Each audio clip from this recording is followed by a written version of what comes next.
Your Honor, my client does not want a divorce and is asking the court to schedule counseling. She believes her marriage is strong enough to overcome this mishap with a little help. That's what her attorney said. She, meaning my soon-to-be, if I have anything to do with it, ex-wife Julie. My lawyer stood up. Your Honor, a 12-month affair with several men resulting in a child can hardly be called a mishap, especially when DNA proves that the child is not my client's. We believe there is no benefit in prolonging this fiasco of a marriage.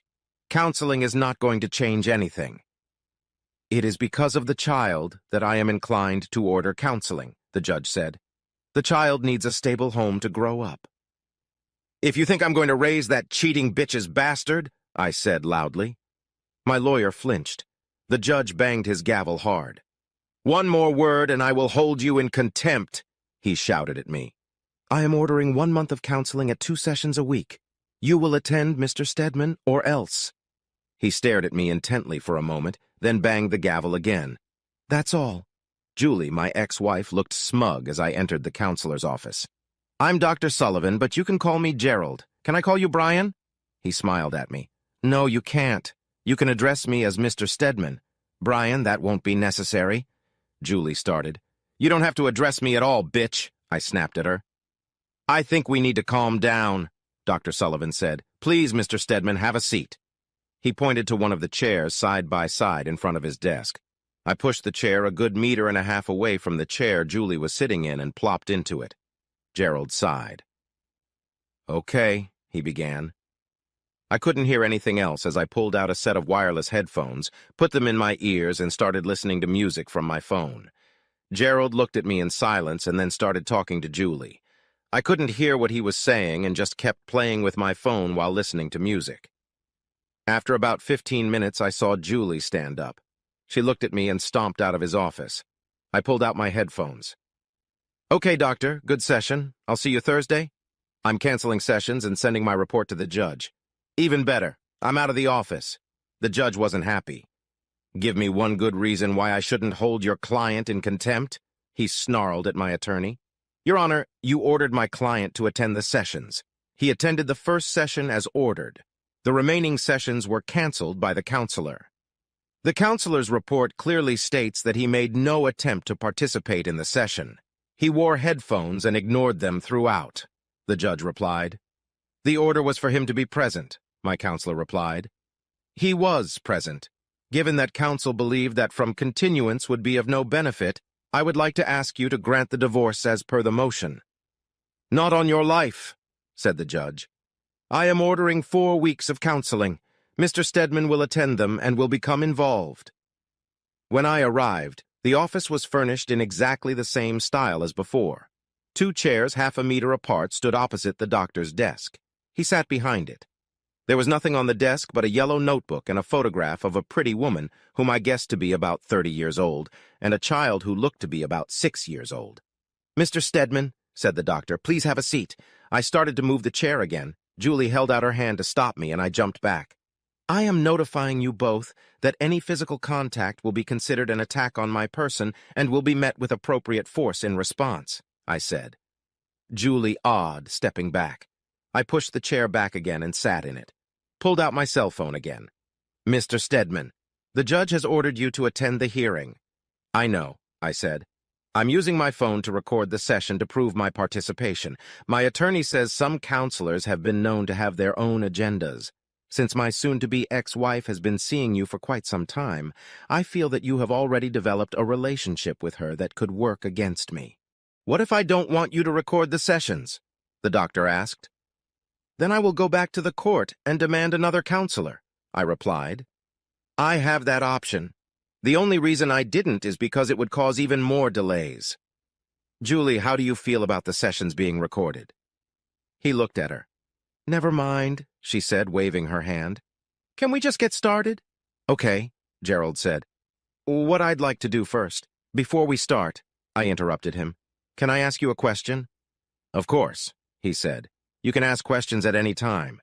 I may ask you to refrain from asking questions at certain points in the process, but right now go ahead. He smiled encouragingly at me. Have you slept with her yet? Julie sighed, but Gerald didn't seem embarrassed by that. No, Julie and I have not and will not have any sexual contact, he said softly. It would be inappropriate, even if I wasn't already very happily married. Did that answer your question? I nodded. I believed him. Although he had to be one of the few men Julie had been dating for the last year not to sleep with her, good. Then, as I said, I'd like to start by setting our expectations. Since I've had several conversations with Julie, I'd like her to tell me what she wants to accomplish in these sessions and what her desired outcomes are.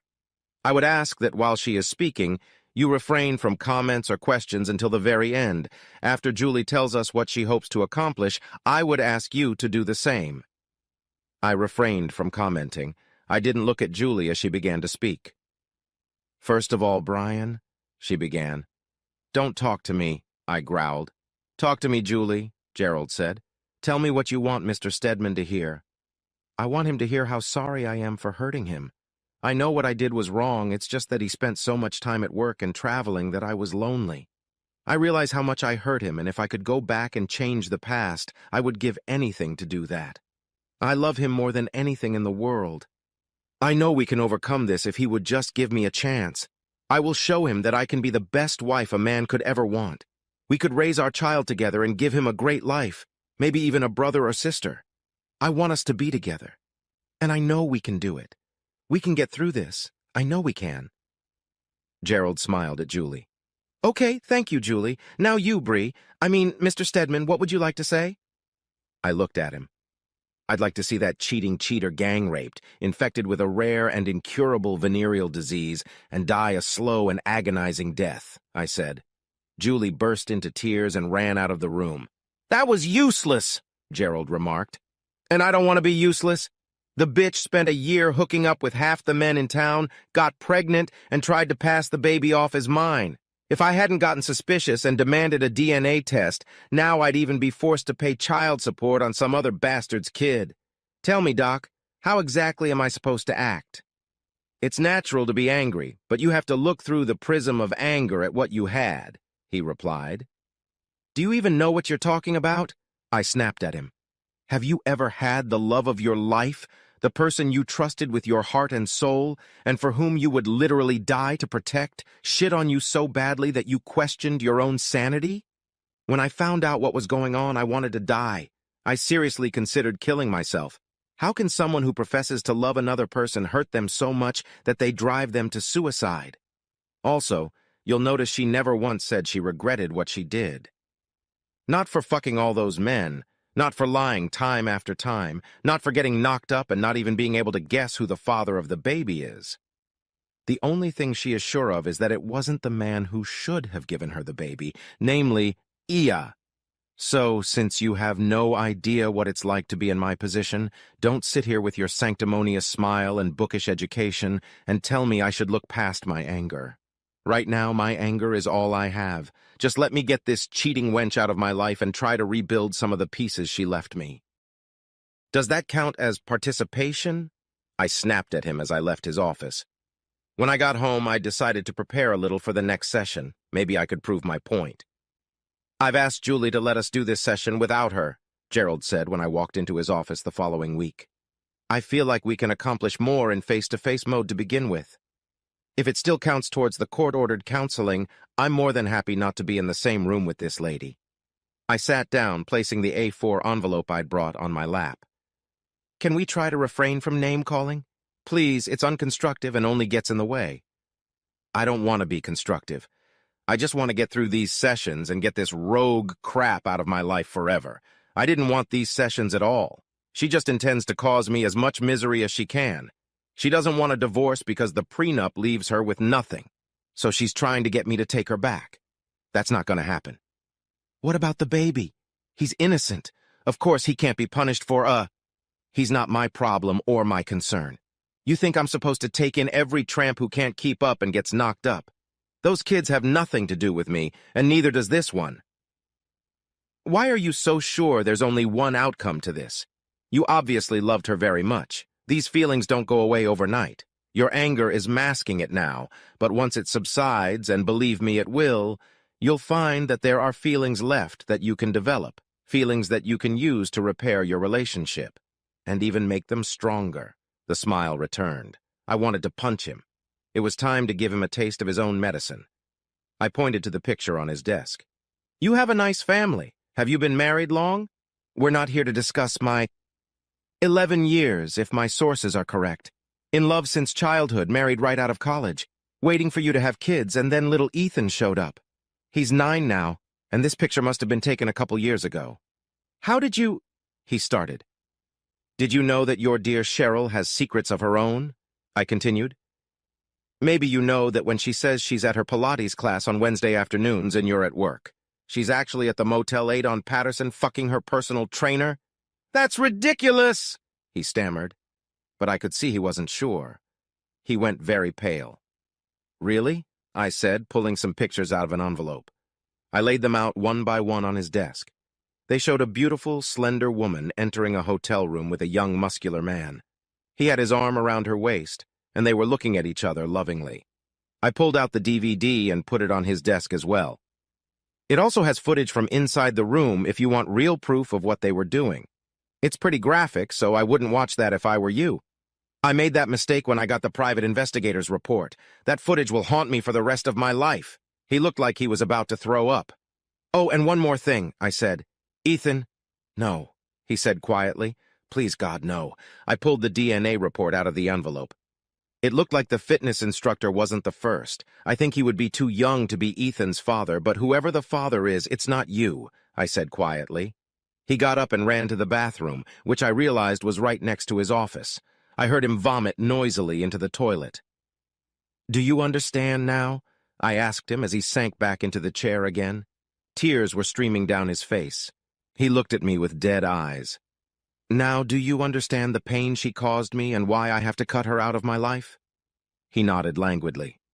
Good, I said. Now there is one more thing you need to know. He looked at me with a look of horror on his face. Is there something else? He asked pitifully. It's all a fake, I replied. None of what I have just shown you is true. As far as I know, your wife is as loving and faithful as you thought, and Ethan is your son. But the pictures? He asked. Photoshop. It's amazing what you can do with a few social media posts and a little time and effort, I replied grimly. If you'd given them to someone who was even remotely competent, you'd have been told they were all forgeries. I pulled some more pictures out of the envelope. But to prove it, here are the originals I created them from. His face began to color, and I wondered if he was going to attack me. DVD? He asked. Blank? DNA report?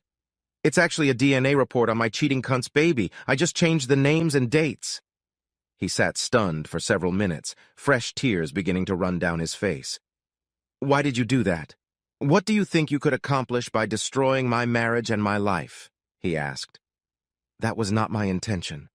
That's why I told you almost immediately that the whole thing was a fake. I didn't want you or your family to be permanently harmed at all.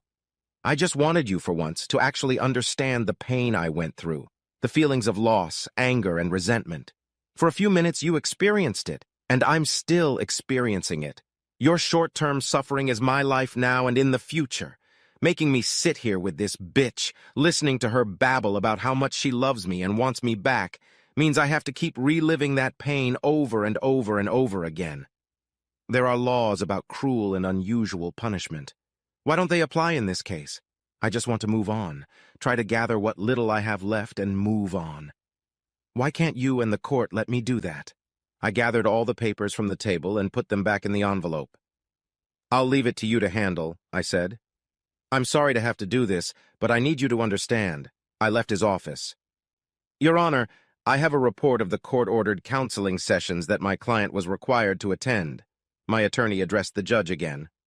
I have a copy, the judge growled.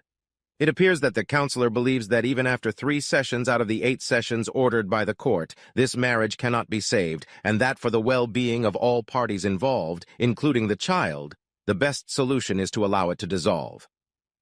Yes, Your Honor. I ask that you order that the divorce be finalized as stated. The judge looked at me for a long second. I looked straight ahead, not wanting to look him in the eye. It's settled, he finally said, banging his gavel.